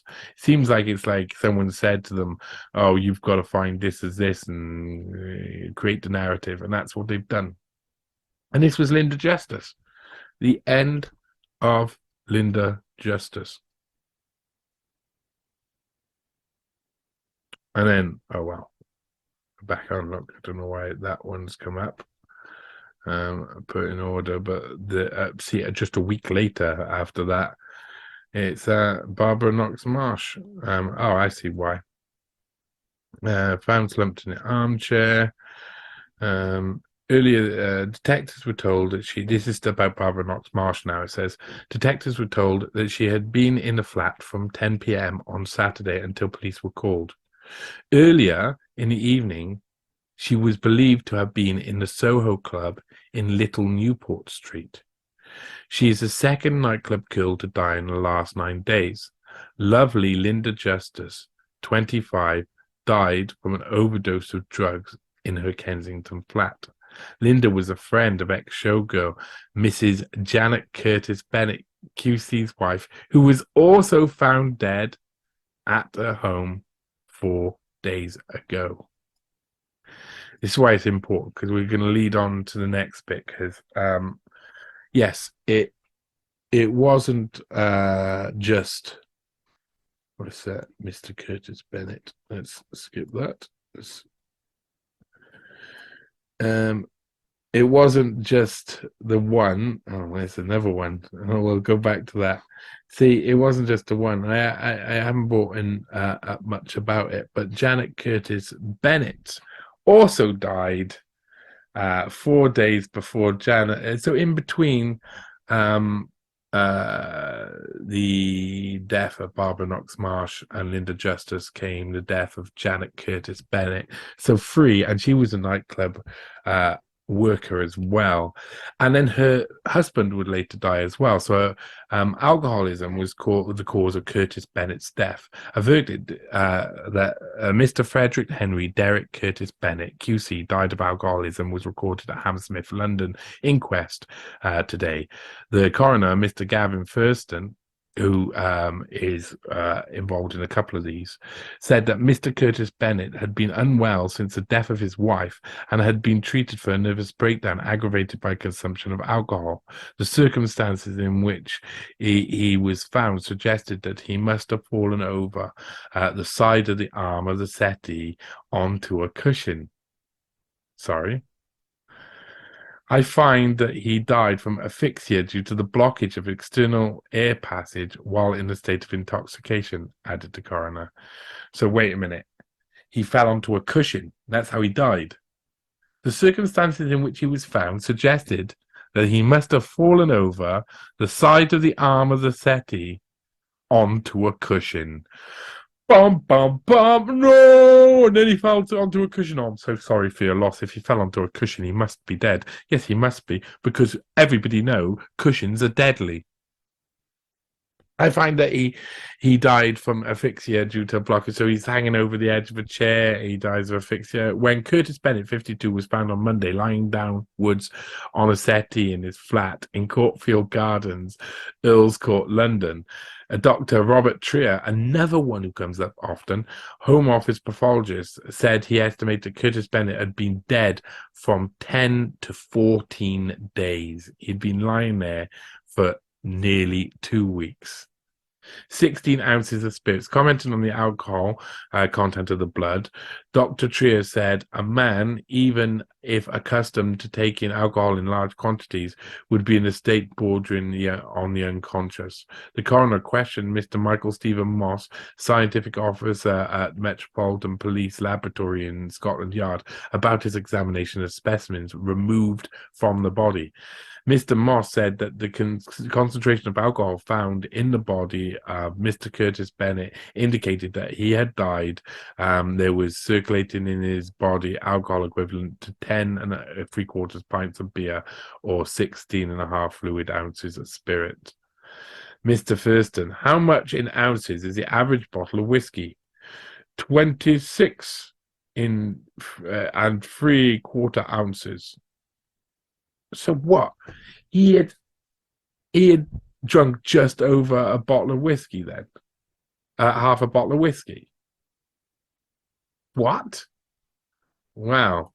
Mr. Moss said that changes in the body since death took place could be likely to lessen the concentration of alcohol. At the time of death, the concentration would have been higher. The coroner was told by Mrs. Elsie Ann Good of King's Court, Chelsea, the sister of Mr. Curtis Bennett, that she had found her brother lying face downwards on the sofa in his sitting room.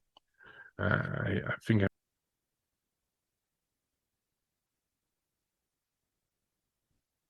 Mr. Good said her brother had been in a poor state of health in the death of his wife some weeks ago, since the death of his wife some weeks ago. He had been in hospital and was discharged 3 weeks ago. She had not seen him since then, but had spoken to him on the telephone. The reason why he had been in hospital was a breakdown following the death of his wife, a condition which was aggravated by his consumption of alcohol. Swaying. Miss Jeanette Scott, a housekeeper in a neighbouring block of flats in Courtfield Garden, said that on the afternoon about a fortnight ago, she found Curtis Bennett on the steps of number 52. He was standing with his back to me on the steps, swaying, and I thought he was going to fall. I said to him, "Can I help you, sir?" He said no. I asked if he realized whether he had fallen down and cut his head. He put his hands up to his face and smeared some blood away, but he said nothing and gave me his door key. I opened the door for him and I guided him along the passage. PC James had said that nobody had been found who had seen Mr. Curtis Bennett more recently than Mrs. Scott. PC James said that on the draining board of the kitchen was a bottle of whiskey and a glass, and in another room there were several empty whiskies and gin bottles. There was no trace of any notes or any tablets. Curtis Bennett was wearing shirt, trousers, braces, and shoes. That's interesting. They say what he was wearing. So that, even though not completely related, I thought I'd read that out to you because that's the husband who died a few weeks after his nightclub working wife, Janet Curtis Bennett, Janet Farquhar Curtis Bennett, I think her name was. I may just pause a sec.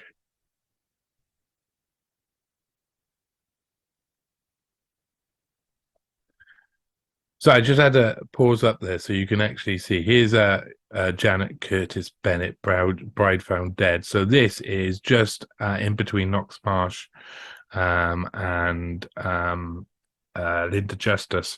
And she is, her husband will be found dead later. So an overdose of sleeping drug, it's 3 in a row, is believed to have caused the death of Mrs. Janet Curtis Bennett, second wife of Mr. Derek Curtis Bennett, a famous murder trial QC, means Queen Counsel, so he represents the Queen in court.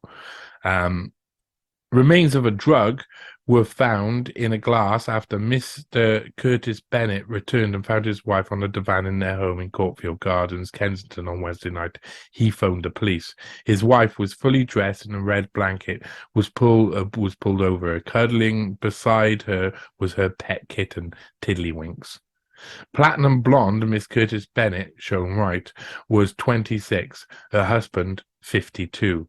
They married, see picture top left, last August in London Register Office, but did not announce it until 10 days later. His first marriage was dissolved in 1949. A singer. Miss Curtis Bennett was gay and vivacious, and before her marriage as an actress and singer, she used the name Christine Lane.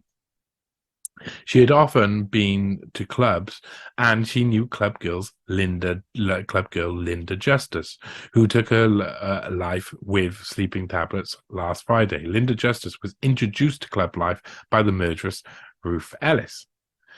In Kensington, a Kensington shopkeeper said yesterday, not long ago, Linda was in here when Mrs. Curtis Bennett came in.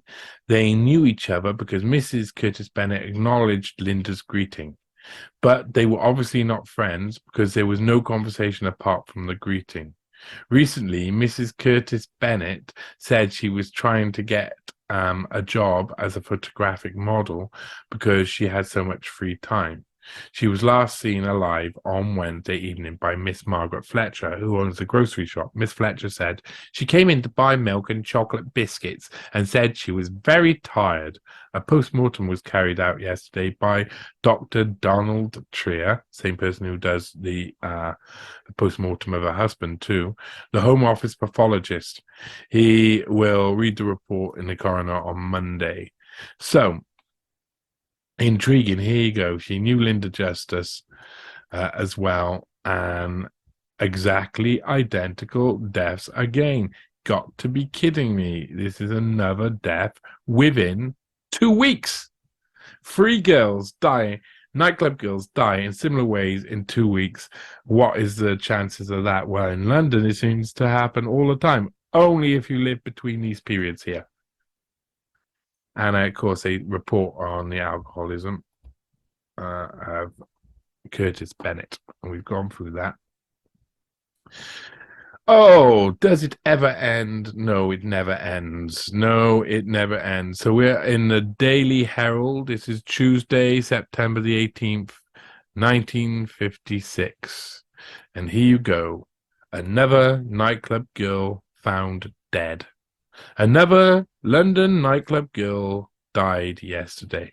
By this point, the papers are just like, oh, there's a nightclub girl. Of course they die.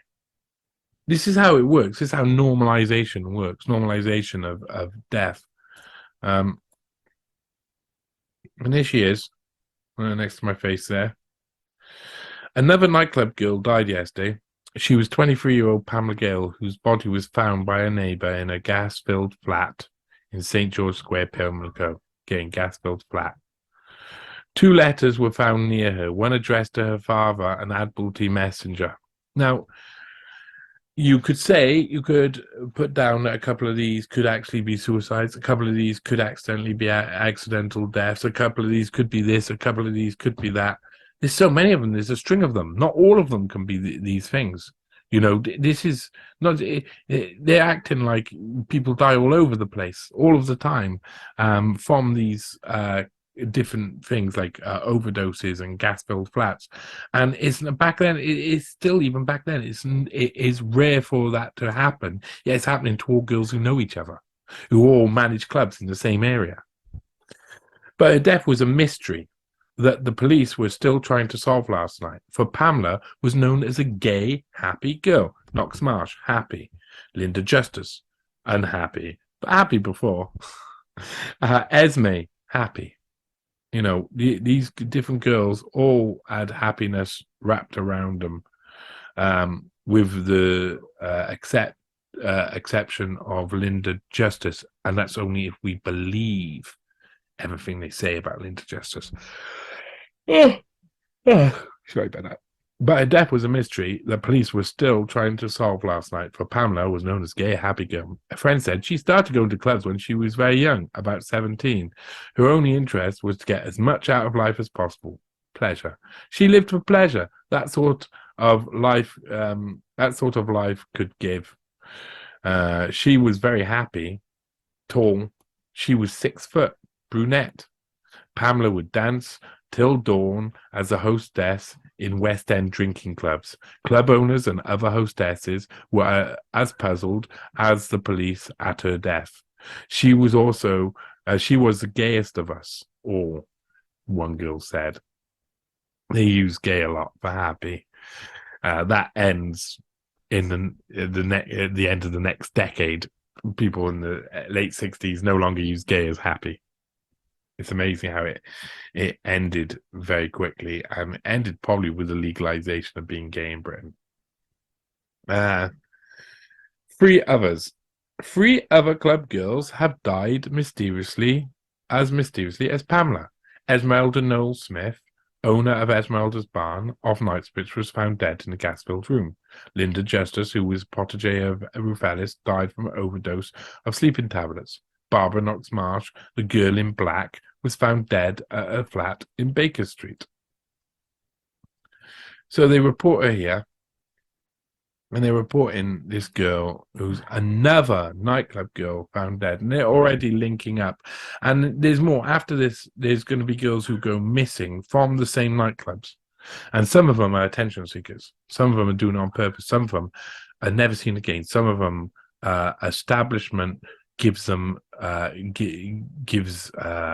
supposed, like, a little bit of, they're over here and they're staying with someone over there and they're staying with somebody over here, but there's a lot of hidden of lies within this, so there's a lot more to come from this as well. But that's Pamela Gale.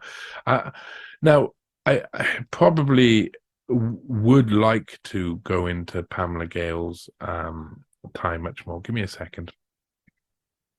Well, I'd like to, but I'm not sure if I'm going to. But basically, Pamela Gale was found. She had put her budgies in another room. She was staying with. She had someone was sharing her flat. It was a Japanese American guy, Matsuda, I think his name was, and his last name anyway. And he found the door locked when he went to go to, I think it was the kitchen, and he had to climb in out the window and round the other side, and found her slumped in a chair after getting in through the window, found her slumped in a chair, dead. And she had apparently taped up some of the windows and stuff like that, because if you want to gas yourself, that's apparently what you do. But it was out of character, and it was another time where another guy finds another one of these nightclub girls dead in a room, either gas filled or knocked out on drugs, and it all seems like happening. It seems it's happening all at the same time. It can't be seen as anything but peculiar, weird, strange. And like I say, as at the beginning of this, then in come the really strong people, the people who are going to take over. And so there you go. You see Pamela Gale up here again. And this is what I called the second part of Black Hand, the nightclub trap. I called it originally the Deadly Nightclub Trap because they seem to get in. Now, up here is really interesting. This piece really should be as a piece of horrible propaganda. Charles Manifold is a disgusting human being, is horrible, is what journalism should spit out of its arsehole. That's what this is the worst of journalism. But it's important to see it because shortly after these girls had died tragically, instead of being able to sympathize and look for answers, the answers that were given were really kind of degrading and changed the history so that people believe something else. So up here, you've got a picture of Pamela Gale, Helen Carlin, known as Red Helen, she was a prostitute, and Esmeralda Noel Smith. They say that's Esmeralda. It doesn't look like Esme. And I don't know where that picture's from, so I don't know if they've even used the same picture, to be perfectly honest. But it says this: all three of these nightclub hostesses met sordid ends. Pamela Gale and Helen Carlin and Esme Noel Smith. Now read about their lives. Okay, so first of all, Esme was a nightclub manager. She was an owner of nightclubs. Red Helen was a prostitute who didn't work in nightclubs and was killed by a serial killer. And Pamela was a nightclub hostess. So that's the only one that was right. These aren't all nightclub hostesses. And even though you could call Esmeralda Gullan a nightclub hostess, she was a manager, definitely an owner. She also had racing horses and other things. She's hardly... And what sordid end? She died in a flat. Not any conspiracy, not any controversy attached to it. Died in a flat. Red Helen was murdered by a serial killer. She did not deserve to die. Pamela Gale may have been one of the only ones that was actually suicide, but she died not of a sordid end, in a flat, alone, leaving the budgies outside. If she did kill herself, to save her budgies. They're not nasty people.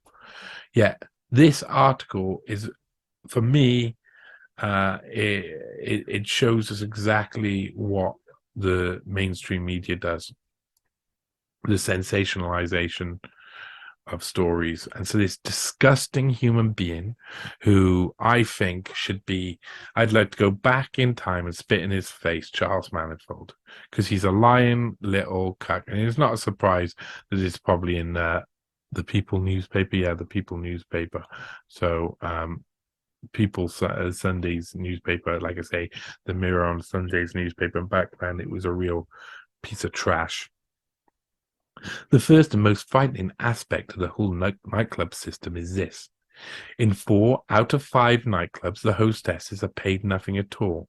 They are supposed to earn their living on tips they are given by customers for their companionship they offer them.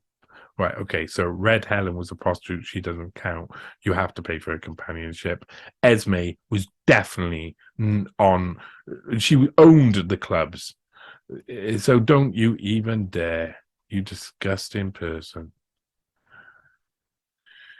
Could any system be devised more certain to lead a girl into an immoral life? To show how it happened, let me set the scene, typical of every night in the week at some near top-line London nightclubs where the hostesses are unpaid. It is 10 o'clock, and the hostesses have reported for duty. They take their places in the backstage restroom, sometimes a dingy place by no means comfortably furnished. There are from 10 to 20 of these girls chosen by the management for their good looks and their easy way with men. Sometimes, as I shall reveal later, they are chosen because in conversation they have also disclosed that they have a light-hearted view on virtue. So basically, he just says they're slags. They're dirty whores. That's what they are. And, you know, this comes out in the language that's used by lots of pressmen at this time. Like, these girls living these sordid lives. They deserved it because they worked in nightclubs. Now, nowadays, that would be seen as terrible. Then, it's normal. So a lot of our history and a lot of our empathy can be lost when we read these words. But they are seldom women of the streets. 4 out of 5 hostesses are between 18 and 22 years old and are girls fresh from the provinces. They have gone to London because they have been told that they have a film face, and some of them may have small-time experience as dance band singers and dancers. Oh, the way of getting their getting a break, they hear, is to take a job as a hostess at a nightclub.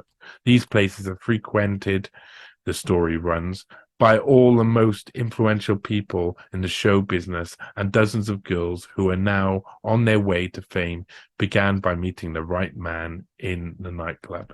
Now, a lot of these places have got people who are intelligence linked, ex-army, gangsters. There's all of the rest of them there, but there's everybody. There's a whole range of things, and this guy is framing. Manifold is framing. I'd be interested to see some of his other stories to see if he also framed people on purpose for a certain goal to represent these people in a false way. There is, of course, just a small vein of truth to the story. Such a girl from the provinces, if she is smart, has no difficulty at all in getting engaged as a hostess. But it is a job without any status at all. She is there entirely on the sufferance of the proprietor, and she may have to be nice to him if she wants to stay very long. So again, they're tart slag, they're not worth it, they're basically whores. They have to sleep with their manager to keep their job. In point of fact, she never does. The turnover of hostesses from club to club is remarkable. For the average hostess finds she cannot possibly live reasonably and dress as she is expected to dress on the tips of the customers. The boss who engages her will always declare that some of his girls earn £20 a week and that £2 a night is the average tip by the customer she entertains. The shrewd girl accepts that, but may ask what is meant by entertaining. Now, so far, he's been made this a hypothetical person that he's made up, and he's just given you what he thinks these girls do, not what they actually do. Because anybody who knows, who has worked in a job where you don't get a great pay, knows they have to get tips and knows exactly what the situation is. This is like almost saying, oh, you know, they don't get hardly any money, so they need people, and then they're willing to do terrible things, and they're terrible humans. You know, this really demonizing these girls, which makes me think that there's a reason why they want to demonize them, why they want to make them look bad, so no one will ask questions. Oh, they got what they deserved. Yeah, they lived that sort of fast life, so of course they died. You know, that's what they want people saying. The usual definition is, oh, just to be nice to them, dance when they want to keep them amused at the tables. Naturally, we would like you to encourage them to buy the more expensive drinks too, but since we like to look after our girls, you will find that the drinks they buy for you will not be alcoholic. Extra cash. They'll be on such things as cider cup and tonic water, made up to look real. Fair enough. Most sensible girls are pleased to know that they haven't to spend half the night imbibing alcohol. Some of the smarter ones feel that perhaps they might also earn a little extra money by being paid afterwards for the drinks they don't have. Not at all. Only the smaller clubs give their hostesses commissions on drinks. The top ones pay them nothing that way either. The customers pay the full price for the expensive drinks. They think they are buying for the hostesses. and the club pockets the lot, less the cost of the cider cup and the tonic water. At 10 o'clock, the customers begin to arrive. The girls have dressed in their restroom, and one by one, they're ordered into the club room to start being nice. The really top nightclubs do not foist hostesses on customers. They wait until one is asked for. At some of the cheaper clubs, the girls are expected to get in at the table to liven the proceedings and to help the sale of drinks. Either way, it's the same. They talk about this like a strip club some more than their hostesses, like they're strippers, or worse. A hostess may work from 10 till 3 in the morning, dancing, laughing, chatting, and being awfully amusing generally. At the end of it, she has no right to ask for a tip. She can only hope she will get one. Many customers feel that the drinks, the cigarettes, and the chocolates they have bought her are quite adequate payment. They assume the girl is paid and gets commission on the money that they have spent. This isn't true. It isn't true. But such a customer feels he is doing a hostess proud if he also gives her 10 shillings when he goes. Stolen kisses. Here you go. You can see where they're going. In fact, the £2 tips are all too rare. And in fact, again, the customer who is satisfied with a girl as a dance partner and as an amusing friend at the table is also very rare. In the heavy nightclub atmosphere, plus the drinks, even the respectable ones lose their inhibitions. They try to steal a kiss from the hostess. They rib her with ribald conversation. Their hands are inclined to wander. They dance with too great an intimacy. And in the early hours of the morning, some of them are not satisfied with the suggestion that the club is closing and that they should part. Even in the swankiest of nightclubs, it's impossible for a hostess to go through a week without being pressed by a customer to make a night of it. If a girl has had a run of bad tippers, it is desperate to find the rent for her tiny flat. Those overtures are tempting indeed. I do know that it is not often one meets a girl who has been a hostess for more than 2 years, who has not fallen for them at least once. The proprietors know this, of course, and they have the perfect answer. We do not encourage immorality, but what a girl chooses to do with herself after she leaves here is none of our business, they say. But we would instantly dismiss any hostess we knew was using a club for the purpose of soliciting men for immoral purposes. Her pose. I call that humbug. Well, I call everything you say here, mate, humbug, because it's all a lie. You're just making stuff up, and it's terrible. This isn't journalism. This is porn. They know perfectly well that the conditions under which they employ hostesses make such temptations extremely difficult to resist. The club pays her nothing. How is she expected to keep up the pose of a smart, carefree companion if the customers, who are not compelled to tip her, give her nothing? That is bad enough, but this is only the beginning of this vicious system. I can name 5 London nightclubs with nationwide reputations where the hostess is quickly replaced if she continually refuses to go home with the customer. I will name later one famous club that before engaging a hostess asks if she has a private apartment in which she can entertain the customers. And who are the customers?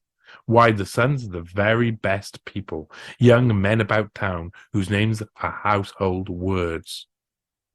These allegations are not based on hearsay, even though it sounds like they are. I have before me the signed statements of girls who have served this nightclub racket, and their allegations have proved at every point. Most strikingly and revealing, one of them is the experience of a 26-year-old girl, Mary Miles. Miss Miles' home is at Grimsby, and she came to London as so many girls have done, to get into films. She was very soon told that the way to go about it was take a job as a dance hostess. She did. Her first venture was harmless enough.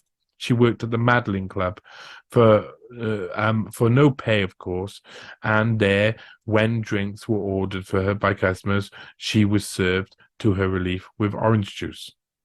The customers were pleasant, and no improper suggestions were made to her either by them or by those who ran the club.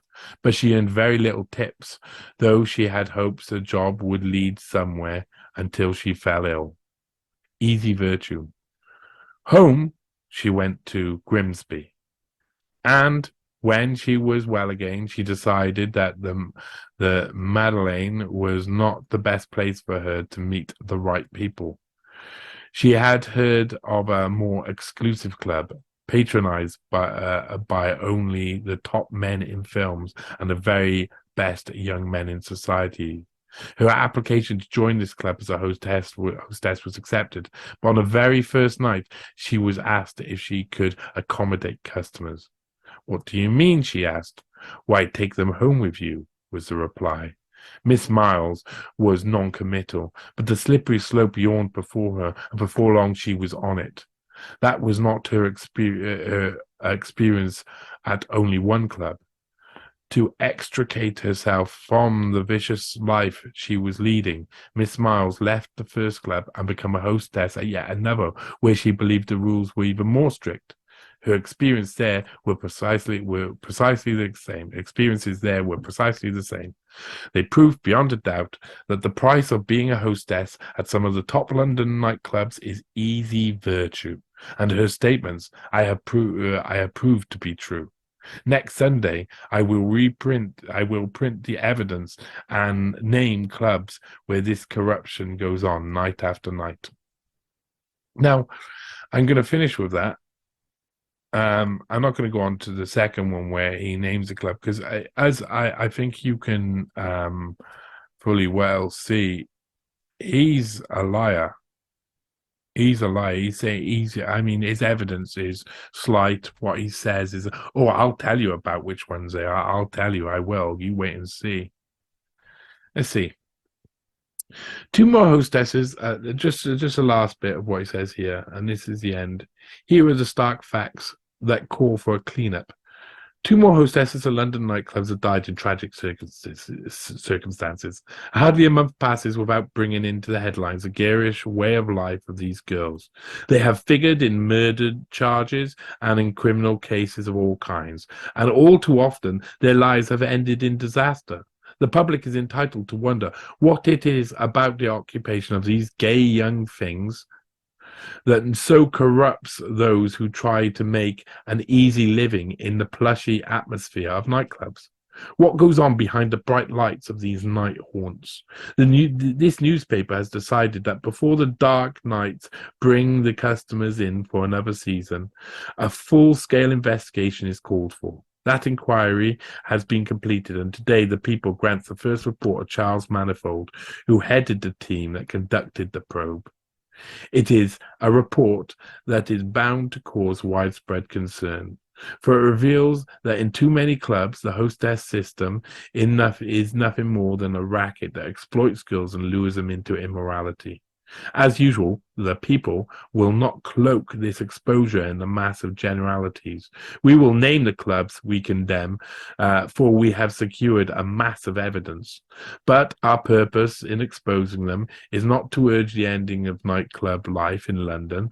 Some of these clubs are perfectly respectable and fulfill a need for late-night entertainment. Clubs like these that employ hostesses make every effort to safeguard their moral welfare. They pay them decently, but such clubs are in the minority. And when the reports of our inquiry have been published, it will be clear that full-scale cleanup of the others is long overdue. I will go and look at that follow-up piece, but I'm seriously, this is Mary Miles, had to look lovely. Oh, no pay, on no pay. So I wanted to read this, and this is our probe number 1. I wanted to read this because already you see it's lied up here. I mean, she was an actual prostitute, was killed by a serial killer. Esme didn't meet sordid ends. You know, that's not sordid ends. supposed accidental death isn't a sordid end. I'm not sure if sordid is killing yourself. A sad end. It was only including a known prostitute killed by a serial killer. Could you make this theme come true? So just one other note that I gotta make. I did go and have a look at that second part. I just adding this in afterwards. I did go and have a look at that second part of the nightclub trap by Charles Manifold, the one who I think is a liar. And it's this society haunt is disgraceful. It's actually about a place called the Bag of Nails, which is an establishment haunt. And the other two articles in the series are also about bars unrelated to ours. But what is interesting and what I thought I should note down, especially, is what's written here. Yes, Mrs. Noel Smith. In a caption to a photograph on this page last Sunday, it was stated that Mrs. Esme Noel Smith, who died in tragic circumstances, was a nightclub hostess. This was a mistake. Mrs. Noel Smith was not a hostess, but the owner of 2 clubs and a restaurant, and her death at the home from gas poisoning was found at an inquest to have been accidental. And of course, no reflection was intended in our article on either Mrs. Noel Smith's way of life or on her businesses. The hostesses in her clubs were paid for their services. Yes, they were. Yes, you take that back, Charles Manifold. You arse. He also not intended to mean anything about no reflection on the way of life of Esme, and you're putting her next to a known prostitute killed by a serial killer and saying she met sordid ends. Sordid ends, sir. Maybe she did meet sordid ends because maybe she was murdered, and maybe that is part of the nightclub trap. So maybe in a way, Charles Manifold was right, but very much for the wrong reason. And this is some bad journalism. Bad Charles Manifold. Bad. Thought I'd just add that in. So there you go. That's going through some of the source articles from the first 2 articles in the Black Hand series, and they're a slog. They're a slog to go through because it's all about murder of the death. Who knows murder? Death of women, all within the same vicinity, all within the same area, all who knew each other, and the chances of it is so small. The chances are, you can't for all of these things to be as they say they are. I can't believe it. And so, going to bed that day and waking up and being like not being able to sleep and getting up and saying, I got to find out about Esme. I discovered all of these things as well. And I was left going down a road. And the next part of that road is the really interesting part of that road. Because the people who took over some of these clubs and the people who took over this world were intelligence-linked gangsters. There's a reason why these girls died. They were cleared out of the way for some of the most dangerous people who were about to really bring to a golden age the art of sexual compromise operations on politicians and other people that would lead to the downfall of the British government itself and eventually to President-elect JFK just after his election, just before his inauguration, his bedchamber being infiltrated, him being caught up in a sexual compromise operation by people linked to all of these clubs, linked to all this activity. Now, I'm so excited about, especially the next 3 articles, which will blow people's minds, because this operation, as soon as these girls out of the way, they becomes balls out.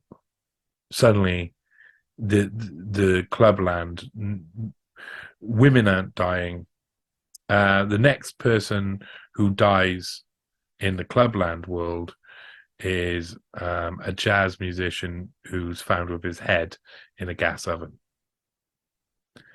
And there's a lot of a lot of people could say, well, or people could say, well, this is just a load of people who died, and there's a lot of overdosing going around, a lot of gassing going around. Gas safety wasn't at its highest. Yes, all of these things. But the newspaper said this or this, so that must mean that was fact. There's a lot to be said about coincidence, about links, about connections. And the chances and probability of something being accidental once there's links and connections. It's very rare, especially when the aftermath is intelligence linked gangsters taking over all of these places.